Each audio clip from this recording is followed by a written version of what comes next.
2 पराळा सब division TW सार्वजनिक बांधकाम विभागातर्फे आलेलो आहे।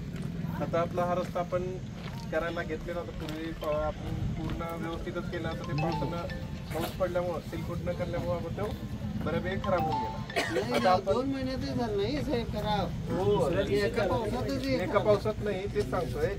सिलकोट मारलं नसल्यामुळे ज्यावेळेस आपण सिलकोट मारणार होतो पूर्ण प्रोसिजर करणार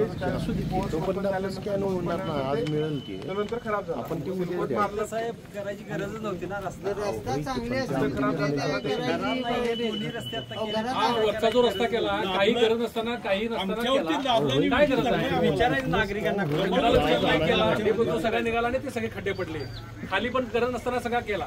काय करायचं खर्च करायचे काय कारण चांगले रस्ते असताना देखील सगळे रस्त्यांचं वाटोळ करून द्यायला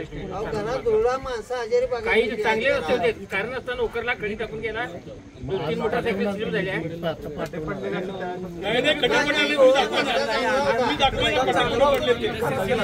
आता विषय तोच आहे ना, जबरदस्तीने त्याच्यावरती दाबलं ते तुमचं मार्च बजेट पूर्ण करण्यासाठी की त्याच्यावरती 2-2 निविदा घेण्यासाठी हे काय माहित नाही। आता तुम्ही नागरिकांची सांगतो हा विषय, आता ते सांगतो। आता आपण हे चालू करणार होतो रस्ता, पण आता हे बोलणे झालं नव्हतं, पाऊस आला त्यामुळे आपण राहिलेला आहे।